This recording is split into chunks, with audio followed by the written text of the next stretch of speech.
So again, for our wonderful panel speakers and guests, it's been an extraordinary moment for our design and architecture development community and patrons here this morning, looking at what legacies mean, looking at archives, future cities. So the panel we put together is a voice of different generations that I feel like I'm part of, but also look up to a lot of these amazing individuals that are contributing to Hong Kong education, history, archives, and also the future. One of our main superstars, right in the middle, is Mr. Hardy Locke. A big round of applause to Hardy.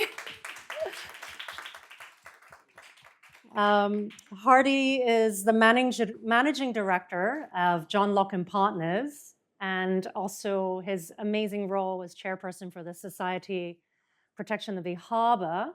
But he also worked for 6 years, if not more, on this building on site as the main contractor, and talks a lot about his fond memories.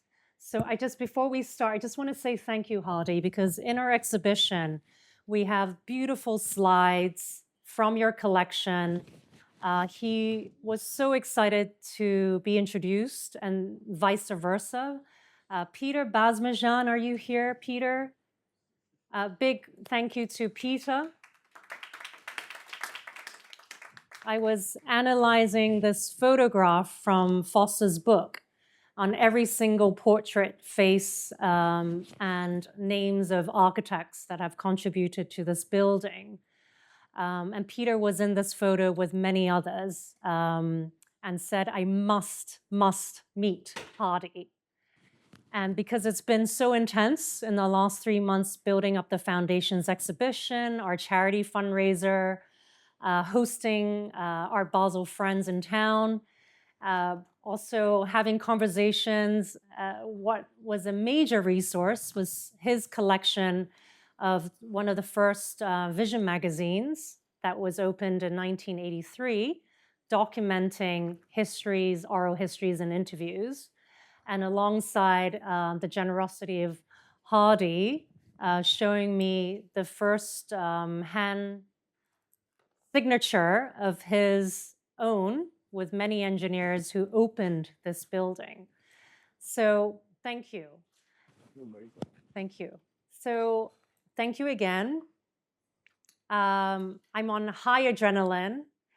So Professor Cole Roskam, Professor of Architectural History, also on our Greater Bay Area Design Council, Professor of Architectural History at Department of Architecture, University of Hong Kong, has been engaging in teaching, looking at 19th century, 20th century contemporary architecture, urban history with focus on China, and also acts as a dear friend and advisory to our nonprofit organization, Design Trust.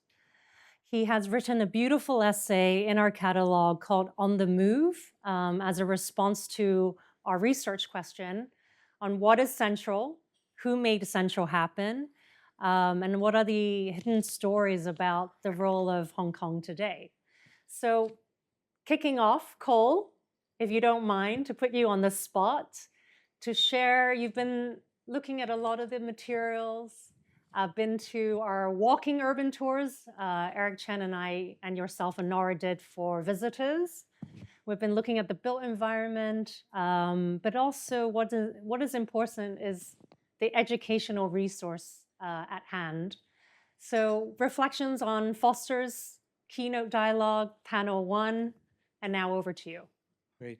Thank you, Marisa. This is fantastic. I'm really enjoying the conversation, and I appreciate all of you for being here. There's nothing that drops adrenaline like history. So let me get immediately into it. I mean, one of the things I appreciate so much about this morning is we have such a fantastic group of people who are primary sources with so many rich memories and experiences of this special time and the buildings that have documented it. I'm a secondary source as a historian, so to absorb all of the stories we've heard already has been really wonderful.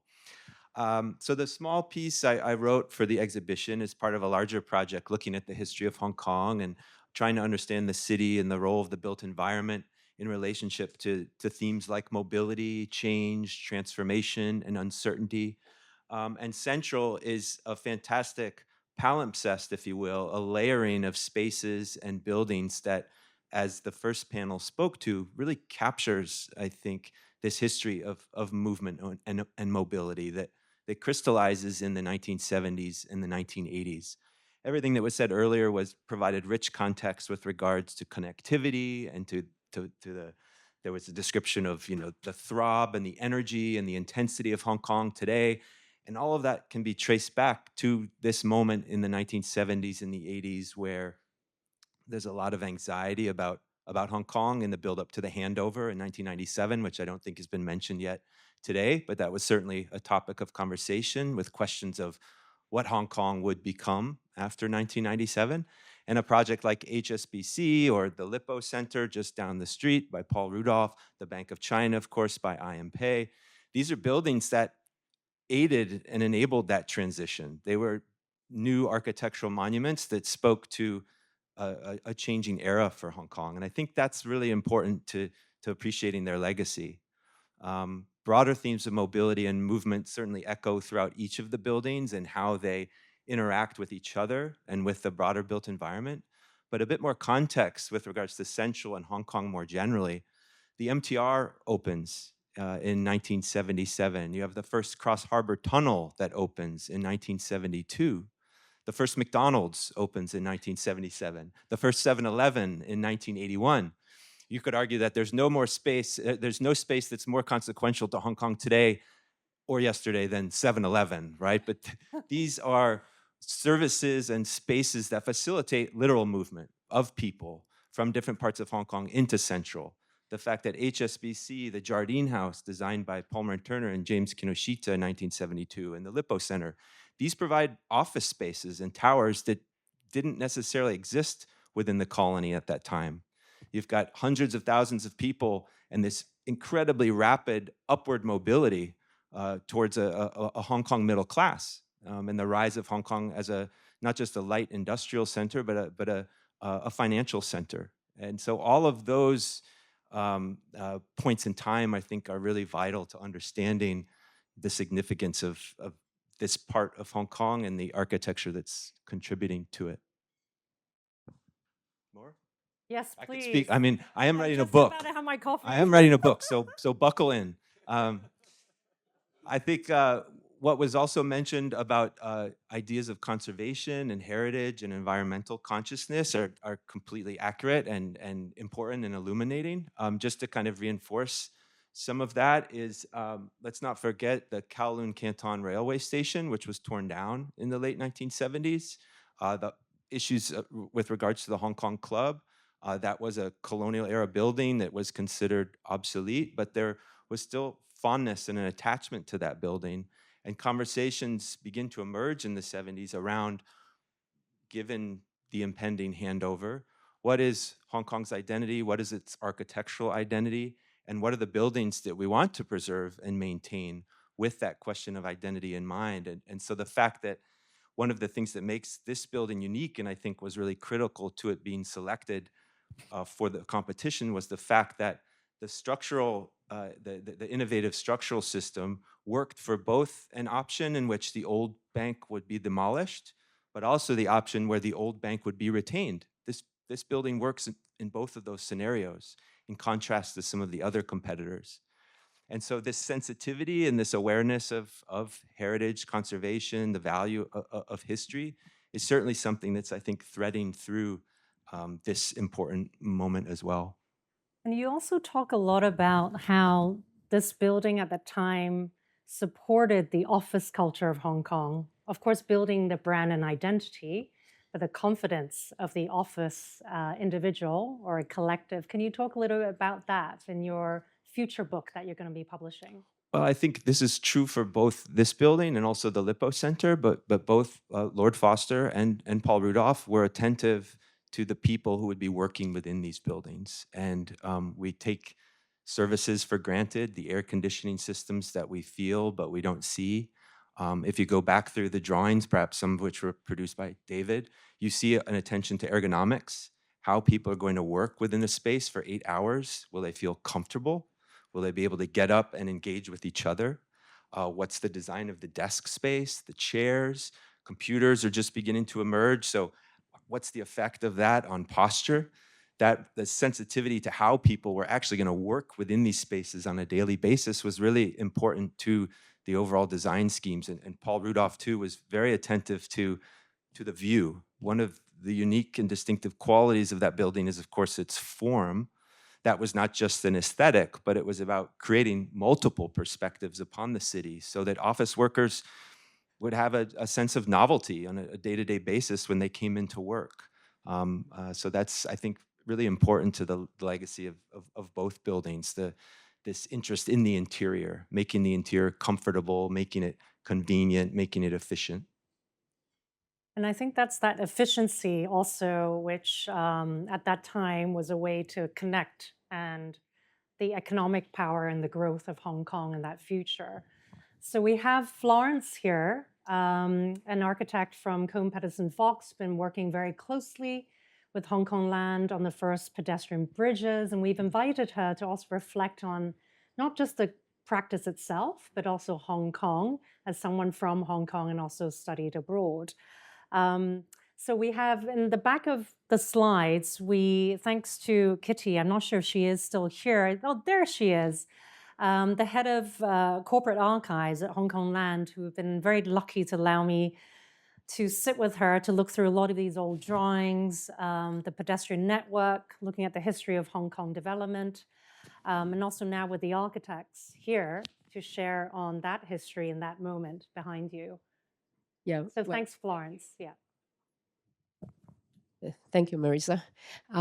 So I think the idea of having the bridges that is connecting the central portfolio is actually even predated KPF, right? So there was always this idea of using the footbridges to connect the building. And in the 90s, like we were being introduced to upgrade these bridges, as well as to think about all these 12 buildings. The project internally is called Connect 12 in our office. And I think what is revolutionary is we don't see office building as individual building blocks, stand alone by itself, but we see all these office building as a precinct, meaning like they work together as a whole to form a community. And this is where I think the bridges become even more meaningful than it first in the 70s was perceived, which is connecting the buildings dot by dot. When I say it's perceived as a precinct, what it means is it really works as a community. You curated the whole 12 buildings portfolio, the public rim, the three-dimensional connectivities, while at the same time along this passage, what do you see? You have event space, you have the daylight coming from the atriums, and then you have like F&B that supports your daily activities. And then you have events, you have exhibition space in the Exchange Square, and you have public open space, water features, artwork in the Jardine House. And so I think that's also where our office live in terms of in the urban fabric. It's less about just individual building, but buildings has to work together as a symphony to really enrich our daily living. And if you look closely at other examples worldwide, we also start notice like whether it's our Hudson Yard in New York or whether it is, say, Roppongi Hill in Tokyo, or even like King's Cross, not our projects, but we also study them. So what we see is in terms of the program mix, there is always like about 10 to 15% of the area, which is given to these like special recipes, enriching the people's life. the rest of this like 80% or 85%, you can still have your office, you can have your residentials, but that like 10 to 15% of the area, which it could be arts, it could be retail, it could be like sports, but that's really adds to the interesting part of our, what we call like a central community district, which is what that is becoming very attractive. And I think that is also where even in the 90s, that we start having this whole idea in the Hong Kong land portfolio. Yeah. And do you see this district as now a district of innovation? Are there reflections in the practice or even in the community about Central for you? And also Cole, before I move on to Hardy. I'm just very curious, how do we evaluate? I mean, we have a privileged position now to sit and look at this waterfront. There's a new yards, which is Central Yards. General Post Office is slated for demolition next year. We also have, luckily, so exciting, only 5 years ago, City Hall was a declared monument. So what does that mean for educators or practitioners? How do you see Central today? Well, I think with technologies, people interact a lot online, right? So when people come out and interact, I think that's more important that there's a social aspect.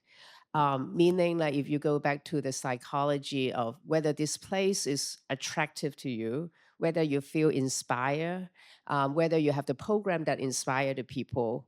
And then there is also an aspect where you feel comfortable in the space, whether it was the materials, where it's the nature. And then there is also like whether you will feel excited about this. And this is where I think that like 10 to 15% is very important. It's more important than ever, because why do I come out to meet people? I mean, I want to be excited. So in a way, I think, yeah, architecture is a way to physically create that potential opportunities to come here.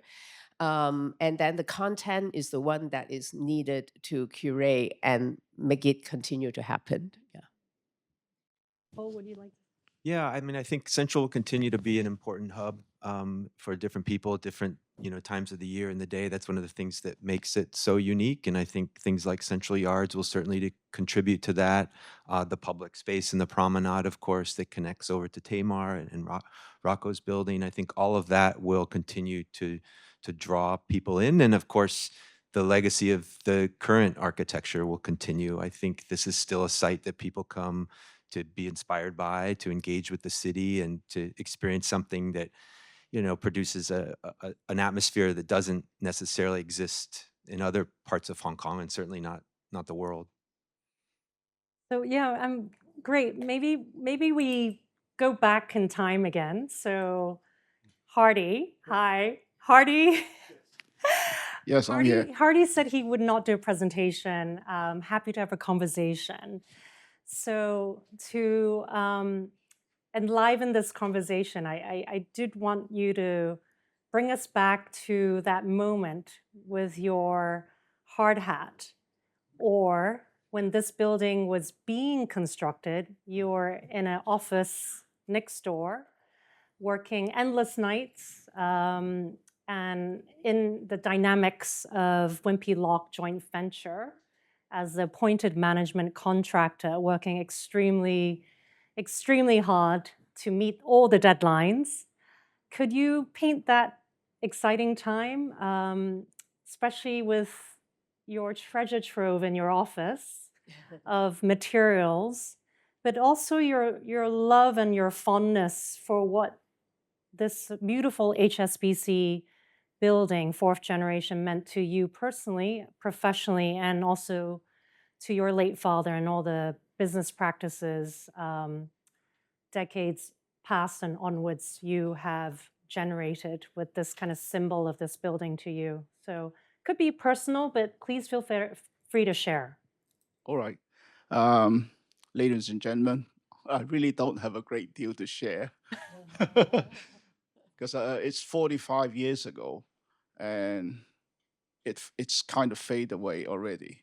But I do want to share something prior to the bank building, because for my neighbor guest, I did 80% of all the open air footbridges towards the west.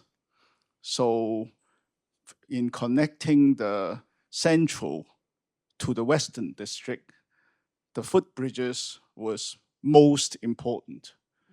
And indeed, the concreting of the footbridges was done prefabricated and precast done in a very good way. And I showed this to Foster's when they came along and inspected my works. And the answer at that time, unfortunately, was, "You're doing third world standard, son." So I have to improve. And I did. Now I recollect the time that I also wanted to share with you that, in fact, when my father and I came to bid for this or tender for this project, my father and I stood outside the bank, like like Lord Norman and his team that came to the bank and looked at the bank and say, "What are we going to build?" My father and I stayed there and said, "Well, we built the Statue Square, so we got to get this project." So, and unfortunately, of course, I didn't get to do the Hong Kong Club. Otherwise, So you told me you also managed to get the peak terminus at that time, Zhongwana, yeah. Peak Tower station was done by our company, yes. Now, the selection process from the bank on this project was most rigorous. And I had to fly out to London, and father and son had to fly out to London to look at all the Foster's projects before we could think about getting on the train and getting on the documents. We had to go to London to find our construction management partner, George Wimpey International. At the time, they were the largest construction company in Europe. They had over 10,000 technical staff. Of course, now they have moved on and they have been taken over or merged with other companies. And it was a rigorous process. My memory is fading because there's a lot of people that I seem to still remember from the Foster's days: Graham, Chris Seddon, Ken, Keith, and they're all here. I think Tony is here somewhere. Yeah, Tony Hackett, are you here? Hi. Hello, Tony. Yeah. Thank you. It's been a very memorable journey all the way for the 6 years that we have been involved. There are bits of it, they are sweet. There are bits of it very sour. Sleepless nights, of course. Okay, I want to hear the sour part. They got buried. Okay, we'll definitely need to do an oral history program with you. No. We've got lots of photographs, lots of microfilms, I think, in the office. Still got it. And I still got a chunk of the mosaic piece of the ceiling that was demolished from the banking hall, the old banking hall. I said I was going to give it to the bank, and the bank don't seem to want it. So That's why I'm putting you next to Angharad here. What's up? It was actually one of those most cherished features of the old bank. And Hardy, with his little twinkle of his eye, said he has a few in his office. Although the architecture vision of the ceiling was conceived by Palmer and Turner, what was amazing is the apex had a magnificent sunburst of two gods, Ceres, the goddess of abundance, and Helios, the sun god, driving his horse-drawn chariot. And it's by Podgorski, I can never pronounce his name, an artist based in Shanghai at that time. So it was just unbelievable, this kind of layers of history we're discovering. But Hardy, keep going. I know you prepared quite a lot, but we're listening. No, I just want to add just now from all the conversations that despite that we imported all the things from overseas, Europe, London, US, Japan, Germany, France, there was a lot of everything else was probably imported. The only thing that we forgot is the labor were all Chinese from China. The water that we drank all came from China. The air that we breathe came from China. And everything else, and we're in China. So that is remarkable. We did import everything else, mind you. Thank you. Great. But before I move on to Angharad, because I know she has a lot to share on the archives, you mentioned fondly, Hardy, on working with Arab engineers. Yes. And also with David here and Lord Foster in this building. There were many innovative details that were created. And you talk fondly about those decision-making processes. Can you share a little bit about that before we look back into archives? Yeah. First of all, the CATIA 3D geometrical planning for the services at the time was very, very innovative. And they're now widely used, and the software that they're now used are the BIM that we are now widely used. That is a very technical innovation in itself. Another one is the modules and the subfloor services underneath the raised floor system. That is now, I want to sort of point out that is now the backbone of all the data centers in the world that we are now in such high demand. Of course, air conditioning and electricity is even more important. And that, of course, the data centers are now really looking at that. The other one I really want to share and stress is the time that we used, Foster's demanded was the contract was done on a management contracting basis.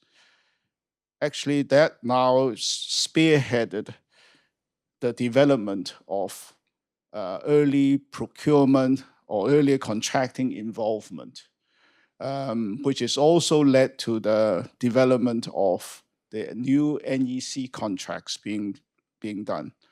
In fact, the NEC contracts in many parts resembles our management contracting and subcontracting arrangements. That's for me to share. Thank you. Yeah. So I think this is inspiring, not only just the built form and the process of design, but the incredible energy needed for contracting, subcontracting the managements and services. So thank you again, Hardy, for sharing and your role in this amazing building. So over to you, Angharad. Thank you so much for joining us, representing HSBC Archives. You work across Asia Pacific region, formal official archivist since 2010. And would love you to share. I know there's a lot of materials, collections, stories, retelling the story in a new way to also inspire the public and the education side of this field. And the historical significance of documenting bank materials evolution from 1865. I mean, I had the wonderful opportunity also to work alongside Tim Pui from your team. And the archive boasts these 3,000-year-old knife coins, Chinese imperial silver ingots, and what I love, these paintings, 500 of them from Chinnery. So please share also this moment for you as the archivist for HSBC today. Thank you.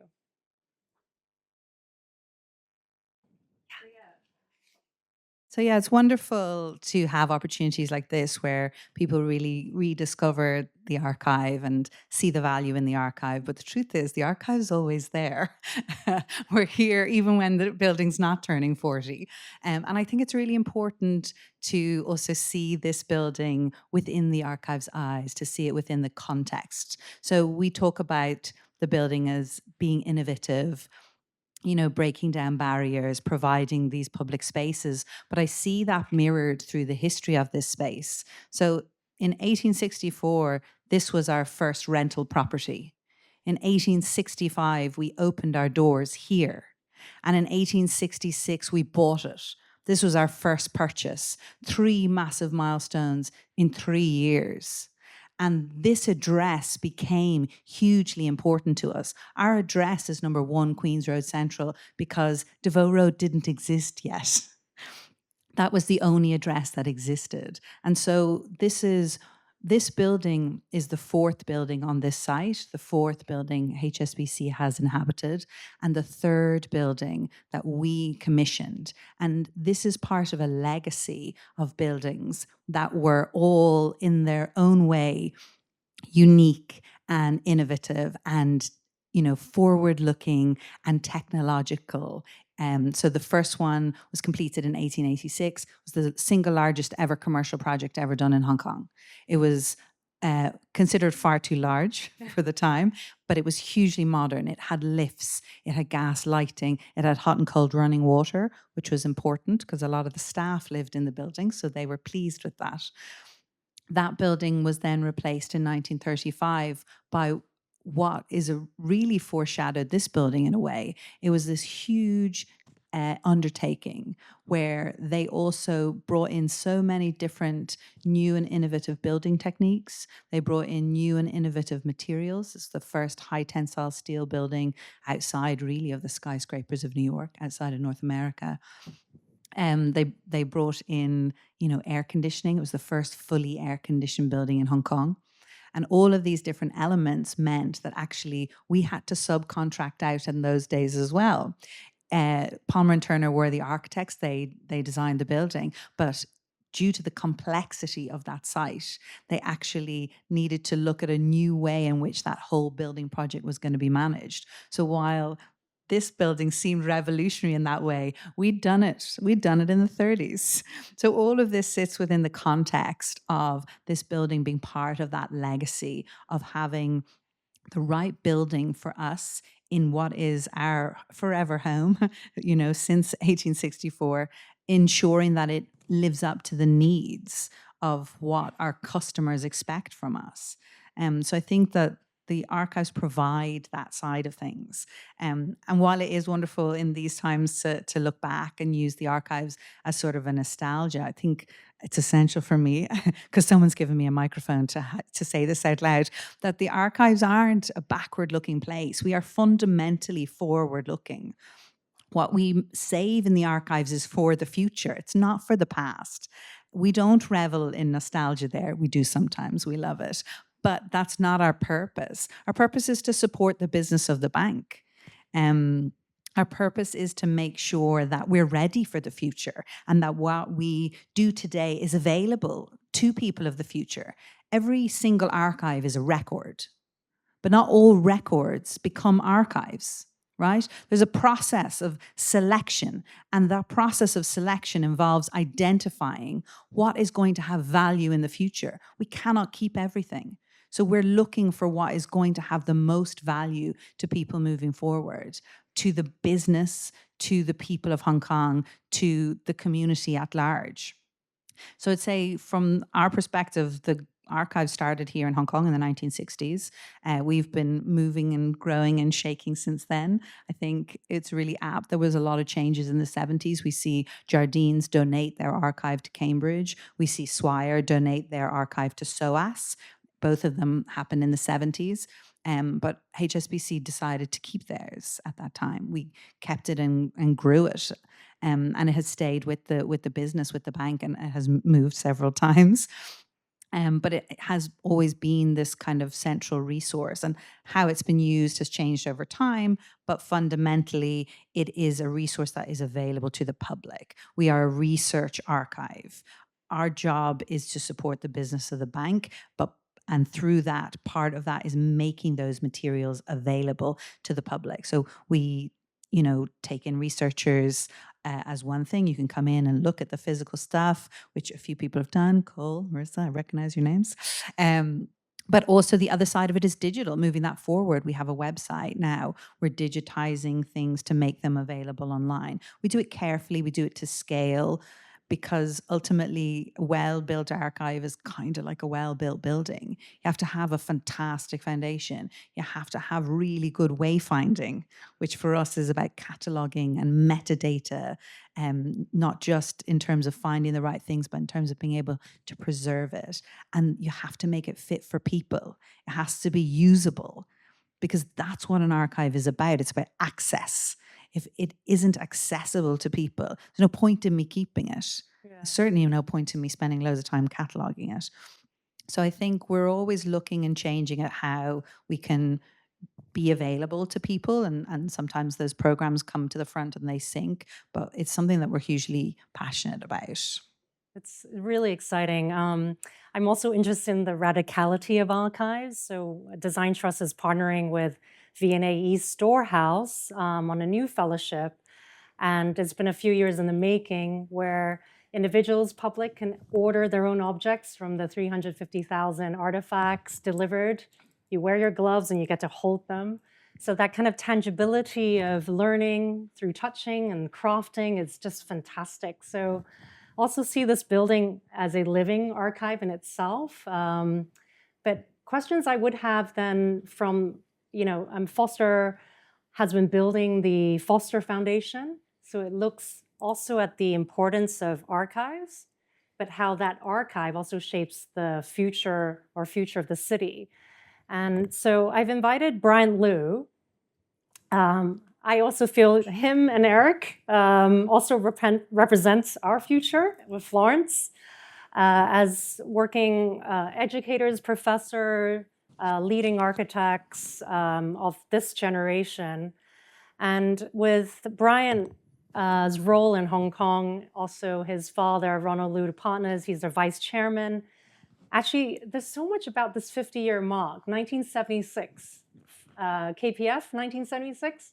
Ronald Liu Partners, 1976. Wow, something magical about this year. And you joined your father's practice in 2000, expanding the firm into mainland China, dealing with the firm's design ethos and human-centric, also connecting with local cultural heritage. And growing up and being from Hong Kong, would love your role now just to also reflect on your practice and the incredible new innovative tower that has just been completed by yourself, Ronald Liu Partners, as a lead architect with Zaha Hadid Architects on the Henderson Building, to share a little bit about this new addition to Central. Hi, everybody.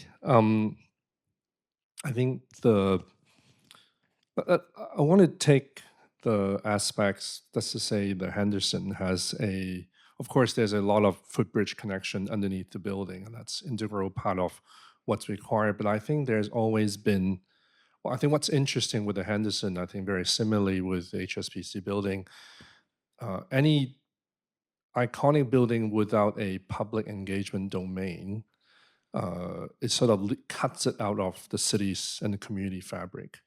I think with the HSBC building, really the first covered public open space, and then the banking hall enable anyone from the city to have a glimpse or have an interaction with the building, with the spaces. I think that's a very important part of any, I think, successful projects, and even taking, in the New York City, looking at the Empire State versus the Chrysler Building, and where the Empire State has a viewing deck, I think that changes the narrative of the building and the experience of the building and the presence of the building in the city context.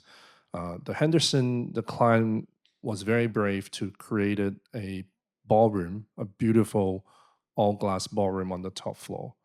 I think that enable anyone in the city have opportunity to access that. I think that dimension, it's very important. And I think now a lot of the buildings in London sort of using that also as a requirement. I think that notion of engaging the public, it's very important.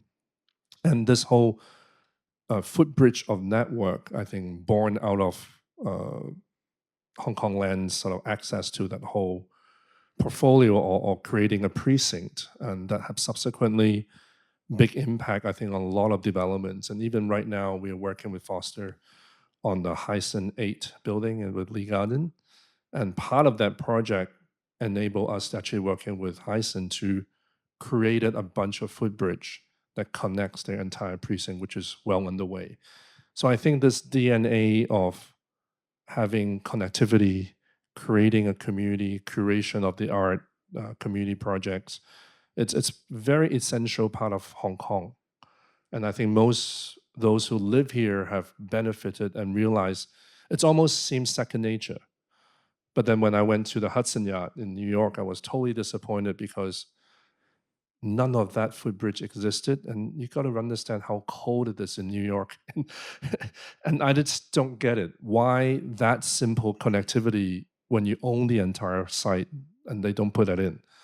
So I think we're quite spoiled in Hong Kong to have this sort of public domain that enable a walkable city, which is extremely sustainable, but let alone having these public spaces that enable everyone to have opportunity to be inside and be part of that building, creating memories, creating moments. I think that what makes it linger and very important. And for similarly, when we did the K11 Musea, the whole Rosewood project, the redoing the entire Broad Walk up the front and creating the art program, I think that was also part of the narrative. And similarly, when we did the airside in Kai Tak, also the public garden on top of the retail space also have the similar narrative to bring the public domain into these amazing private projects. And I think that's when it become more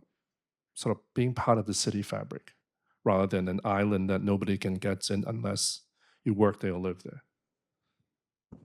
Can you talk a little bit about, I mean, we just gifted Foster this hand-blown craft trophy for his legacy. Glass as a material, the sinuous facade of the Henderson, who I saw Deed Architects. The amount of engineering, testing. I mean, I look back at David and also HSBC Archives that Angharad has been importantly archiving. And you have these photos of the little model of HSBC in this wind tunnel. This is the 70s, just the ideas of aerodynamics, building the expression of technology in the future. Can you talk a little bit about that in your practice, and also how, as a Hong Kong-based architect, Sure. It's like Rocco, there's all these confluences of collaboration. Please share. Yeah. We have worked with many different firms, and also, but for the Henderson, particularly the glass, it's a very, from day one, because we were engaged by the client before they bought the site. We studied on them. We also did a site core initial concept design that seems to work in the modern day office environment, that having a site core rather than a central core. And that site is small enough to be effective, sort of having a good space. But for the glass, so after we did that, then they invited 6 firms to compete. We were part of the jury panel as well, to evaluating all the 6 design.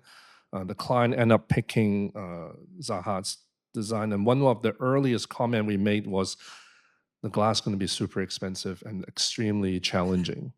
Of course, the client picked that and say they proceed. What was an interesting side story is we invited 6 firms, 6 glass manufacturers, 4 from mainland China, 1 from Italy, 1 from Germany. We did they all have to do a mock-up, and we tested everything. We end up finalizing between the Italian and the Germans. And then COVID happens. And the Italian firms didn't really quite survive. So we're left with the Germans. And it's incredible. They actually developed a new technology, because a lot of the glass are double curved, 4 layers deep, and a very special coating. So we have to control the light coming in. We have to control when you look out from a curved glass, you don't get too dizzy, and also ensuring the quality and all that. They actually developed in the old days, they have all these metal molds that press and create these glass. This one, they developed a digital sort of pixelized mold that enable all the glass to be printed to different size throughout the production. So that technology is very new, and it worked. I mean, you got to trust the German. They're really, really precise, and they promise a delivery schedule, and they really delivered to the day. And when they put it up, everything fits. So the engineering that we have to go through, the testing of the glass, the panel, and all that was very rigorous, and it was challenging during COVID because of the distance. We couldn't travel, that's all that, but we managed to get it done. So it's a miracle that we finished on time. And the glass actually were so on time that the main contractor, originally they thought had plenty of time to catch up, and then towards the end they were, we're falling behind, let's move up. So it's been a remarkable project. That I think ultimately, though, I think what David was saying, the trust. I think as any architect, if you don't have the trust between the client and everybody that works around you, none of the project can come to finish in a sort of good and respectable manner, because trust is everything between the team and all the stakeholders. That's important. Actually, just reminded me, in our exhibition, we've been researching a lot about who makes Hong Kong, or Central. And there's this beautiful drawing, a series of paintings kindly loaned by Zaha Hadid Foundation in her competition, also for the Peak Tower. And at that time, she did not win, but these beautiful exploded axons climbing up really liberated the landscape of Hong Kong. But it was actually fascinating how this competition for her, only 10 years afterwards, she landed her first commission at Feature Fire Station. So it makes me think a lot about opportunity, the competition culture, as you mentioned, Bryant, but also the importance of bringing that community and conversation around topics of urgency. So I've invited Dr. Eric Schuldenfrei, who is leading the Department of Architecture and also a new innovation program at the university, to share, summarize, but also unpack the different dialogues we've had today with Foster also, and these distinguished guests, to talk about future of education, philanthropy, a community of academics, scholars, and also researchers to push the needle forward for a better city, better home. So over to you, my co-moderator, Eric. Thank you. So when I was studying architecture in the 90s in the US, one of the only buildings that we learned about in Hong Kong was, of course, the HSBC building. And when we were learning about it, we learned something about how the building was situated within the city. And the story we were told, I'm not sure if it's true or not, was that one of the reasons why HSBC was so nervous about tearing down the third generation building to put a new building here was because of the feng shui running through the site. And all the finances of not just HSBC, but the entire city were dependent on the feng shui running through the site. And when the building was torn down and HSBC fourth generation building was built, the prospects of the city went up because the site was opened at the bottom and let the, the wind move through. And so all the energy of the site could go through. When looking at the competition entry, one of the things that's really striking about the entry is that as visualized from within the building, there's a huge importance given to the peak and the views to the peak to the left, well, left of me, right to you, and then to the views outward towards the mountains in Kowloon. And that HSBC building, as it's situated here, isn't just about the building at this one site. It's about actually the connection from the peak all the way towards China, and all the implications that has as well for the well-being of the entire city, not just well-being of HSBC.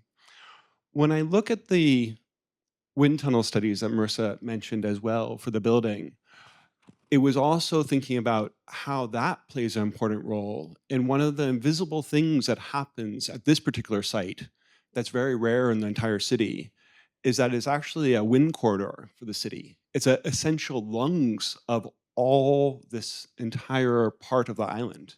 And so without that wind corridor moving from the peak out to the harbor, the city wouldn't breathe the way that it does. It wouldn't have the air. And actually one thing that happens every night is that the air from the hills goes out to the water every morning, every single morning across Hong Kong, across the region. And so this corridor, this invisible corridor, the wind that moves through HSBC is really important as well. And I think HSBC building represents not just that idea of how the wind moves through the building, but actually how every element of sustainability, from the air conditioning that's moving through the floor, which cools us closer to where we are, which actually is a more efficient system than air conditioning from above, and also the idea that the air conditioning comes from the harbor.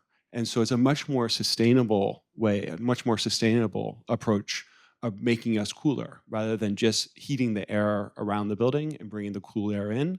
It's actually working with the harbor.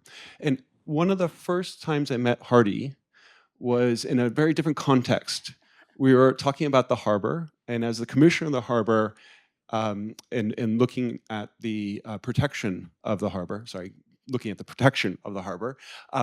the idea was that it really does play a very vital role in our lives in Hong Kong. And there is this huge ambition not to let the harbor turn into a little stream or river, and that the harbor really plays a role. And I think that's also a very important concept, that the harbor and our environment isn't just linked to the one building or the designs within the building, but actually how the building and the ecosystem all link together as well.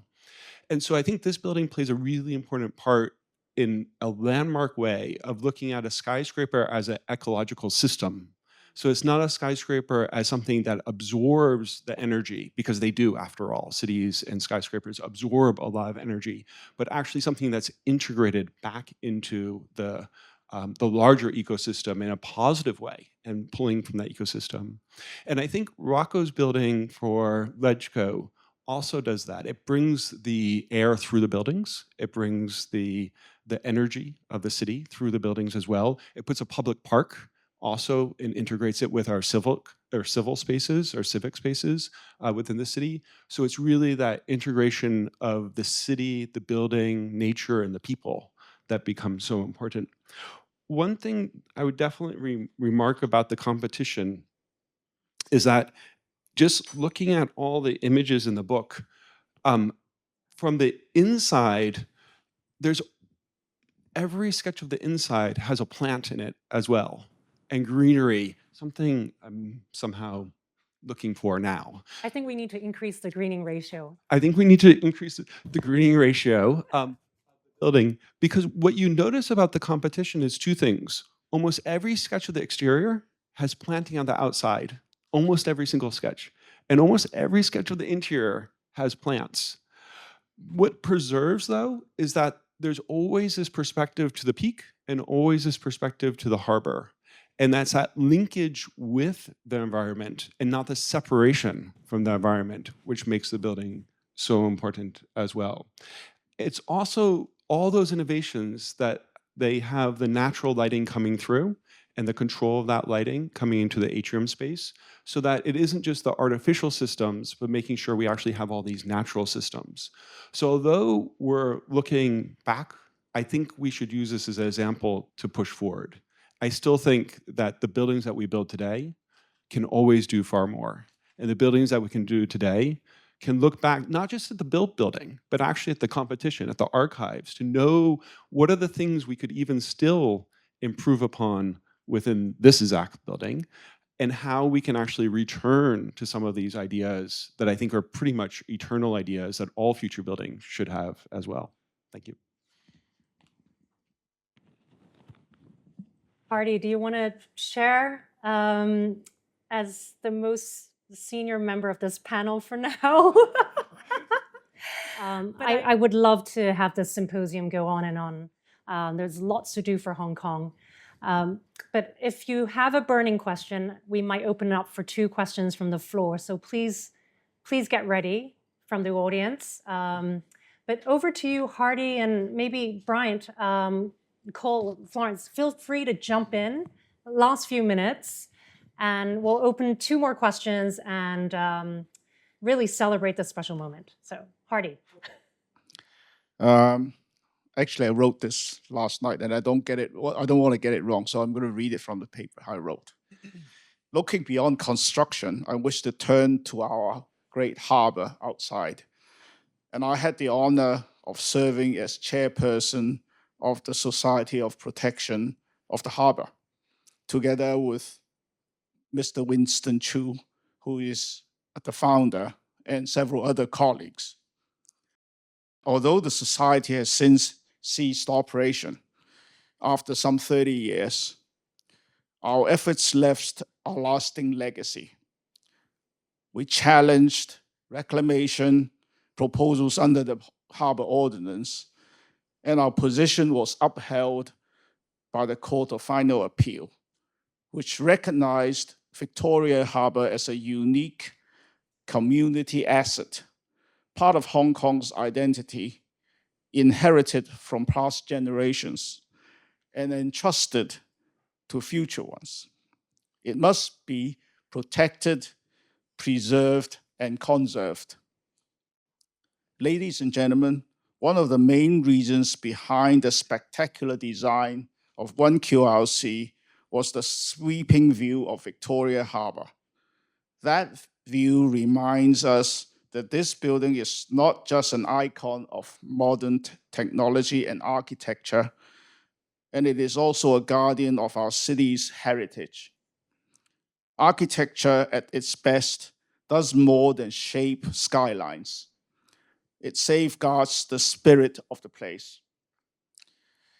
And so, as we continue to design and build, let us remember every structure we raise is not only a testament to engineering and innovation, but also a promise to future generations. A promise that our buildings will stand not just monuments of progress, but as protectors of culture, of community, and of natural beauty that defines Hong Kong. Thank you all. Thank you.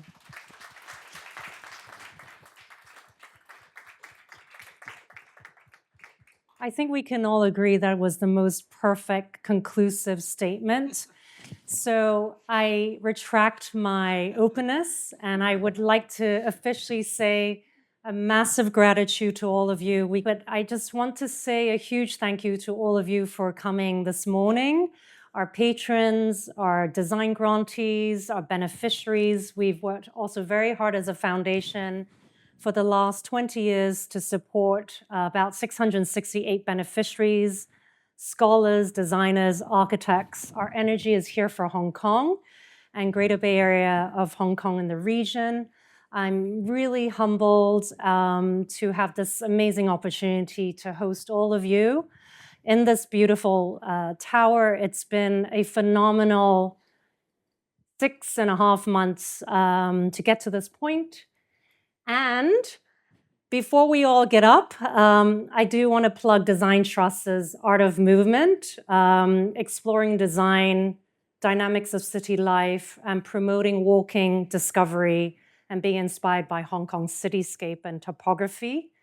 Our vision now, next step in our next 5 to 10 years, is also be able to build a Design Trust grants archive. So learning from all of you, please share with us your advice and funding, because we really believe in the city of Hong Kong as a culture of space and innovation as a public place learning lab. So we officially kick off this new ethos for our foundation, witnessing the many contributions of developers, patrons, commissioners, bamboo craftsmen, engineers, many hidden layers of our culture that craft the optimistic spirit of Hong Kong. So thank you for joining us, and a huge applause to every one of you for being part of this momentous moment.